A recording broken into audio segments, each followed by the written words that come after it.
চলুন আজ বানাই রেস্টুরেন্ট স্টাইলে মটর পনির। প্রথমে গ্যাসে একটা কড়াই বসিয়ে দিয়েছি, তাতে দিয়ে দিলাম বেশ কিছুটা ভেজিটেবল অয়েল। আমি এখানে সাফোলা ব্যবহার করেছি, আপনারা যে কোনো সাদা তেল ব্যবহার করতে পারেন। তেলটা ভালো মাত্রায় গরম হয়ে গেলে তাতে আমি দিয়ে দেবো 2টো শুকনো লঙ্কা, আর তার সাথে দিচ্ছি গোটা জিরে। এই দুটো আমি ফোড়নে ব্যবহার করেছি। ভালো মতন ফুটে গন্ধটা উঠে গেলে দিয়ে দেবো একটা মশলার পেস্ট। কি আছে সেই মশলার পেস্টে সেটা একটু বলে দিই। প্রথমে দিয়েছি আমি কাজু 6 থেকে 8টা, সেটা আমি ভিজিয়ে রেখেছিলাম। আর তার সাথে রয়েছে 2টো পাকা টমেটো, একটু বড় সাইজেরই নিয়েছিলাম, আর বেশ কিছুটা কাঁচা লঙ্কা। এইগুলোকে আমি ভালো করে মিক্সার গ্রাইন্ডারে পেস্ট করে এই ফোড়নের ওপরে দিয়ে দিচ্ছি। এবার এই মশলাটাকে ভালো করে কষতে হবে যতক্ষণ অবধি তেলটা ছেড়ে না আসছে। ধীরে ধীরে মশলাটাকে ফোড়নের সঙ্গে ভালো করে ফ্রাই করতে হবে। এই সময় আন্দাজ মতো নুন আমি ব্যবহার করলাম। যেরকম নুন আপনারা খাবেন সেই অনুযায়ী দেবেন। আস্তে আস্তে করে মশলাটাকে কষিয়ে নিতে হবে। যতক্ষণে মশলাটা কষিয়ে তেল না ছাড়ছে ততক্ষণ মশলাটা কষাতে হবে। এবার আমি পরিমাণ মতন হলুদ গুঁড়ো ব্যবহার করলাম। হলুদ গুঁড়োটা দিয়েও আমি বেশ কিছুক্ষণ আস্তে আস্তে করে নাড়ব। খেয়াল রাখতে হবে মশলাটা যখন আমরা নাড়ছি তখন যেন লো ফ্লেমে আমরা মশলাটা নাড়ি। এই সময় ফ্রেশ মটরশুঁটি দিয়ে দিয়েছি আমি। যদি আপনারা ফ্রেশ না পান তাহলে ফ্রোজেনও ব্যবহার করতে পারেন। যদিও এটা শীতকাল, এখন ফ্রেশ মটরশুঁটি ভালোই পাওয়া যাচ্ছে। ফ্রেশ মটরশুঁটি দিলে টেস্টটা ভালো হবে। মিনিট 5 ধরে আমি মটরশুঁটির সঙ্গে মশলাটা কিছুটা ঢেকে কিছুটা ভালোভাবে কষলাম।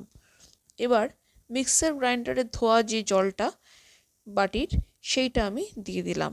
জল আপনারা ততটাই ব্যবহার করবেন যতটা আপনারা গ্রেভি রাখতে চাইছেন। আমি রুটি দিয়ে খাবো বলে খুব বেশি গ্রেভি রাখিনি, এটা একটু গায়ে গায়ে হবে। এবার বেশ কিছুক্ষণ ধরে রান্না করে নিয়ে জিনিসটাকে আমাকে একটু থেক করে নিতে হবে। এবার একটা ভাজা মশলা আমি দিয়ে দিলাম।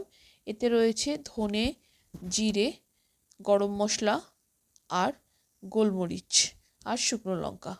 এটা ভালো করে ড্রাই রোস্ট করে আমার মিক্সিতে গ্রাইন্ড করে নিয়েছি। সেই মশলা থেকে 2 চামচে আমি এর মধ্যে দিয়ে দিলাম। এবার দিলাম 1 মুঠো ফ্রেশলি চপড কোরিয়েন্ডার লিভস, ধনে পাতার কুচি। এটা দিয়েও আমি খুব ভালো করে মিশিয়ে নিলাম এবং ঢাকা দিয়ে আরও কিছুক্ষণ কুক করে নিলাম। দেখুন এখন মশলাটা মটরশুঁটির সাথে কি সুন্দর কুক হয়ে গেছে। এবার আগে থেকে লম্বায় কেটে রাখা পনিরের টুকরোগুলো আমি দিয়ে দিচ্ছি। পনিরটা আমি 400 গ্রাম ব্যবহার করেছি, আর মটরশুঁটিটা আমি 350 গ্রাম ব্যবহার করেছি। পনিরের কাটার নিয়মটা আপনারা যেমন পছন্দ করেন তেমন কাটবেন, তবে এরকম ফিঙ্গারের মতন করে কাটলে জিনিসটা খেতে এবং দেখতে বেশি ভালো হবে। পনিরটা দিয়ে হালকা হাতে নেড়ে দিতে হবে, খুব বেশি নাড়া যাবে না। তার কারণ হলো পনির খুব নরম জিনিস, বেশি নাড়লে ভেঙে যেতে পারে। এই সময় আমি দিয়ে দিলাম কিছুটা গরম মশলার গুঁড়ো, এই আন্দাজ 1 চামচি মতন। এবার কিছুক্ষণ ভালোভাবে রান্না করতে হবে। এই সময় গ্যাসের ফ্লেমটা অবশ্যই লোতে রাখবেন। দিয়ে দিলাম 2 চামচি গাওয়া ঘি। এবার হালকা হাতে আস্তে আস্তে করে একটু মিশিয়ে দেবেন এবং ওপর থেকে দিয়ে দিচ্ছি আরও কিছুটা ধনেপাতার কুচি। হালকা হাতে মিশিয়ে দিয়েছি। দেখুন আমাদের মটর পনির রেস্টুরেন্ট স্টাইলে একদম রেডি। যদি রান্নাটা আপনাদের ভালো লাগে তাহলে লাইক করবেন, কমেন্ট করবেন, শেয়ার করবেন, আর আমার রান্নাটা সবার আগে দেখার জন্য সাবস্ক্রাইব অবশ্যই করবেন। এতে করে সবার আগে নোটিফিকেশন আপনার কাছেই চলে আসবে।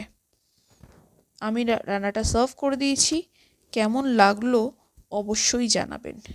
ভিডিওটা প্রথম থেকে শেষ অবধি দেখার জন্য আপনাদেরকে অনেক অনেক ধন্যবাদ।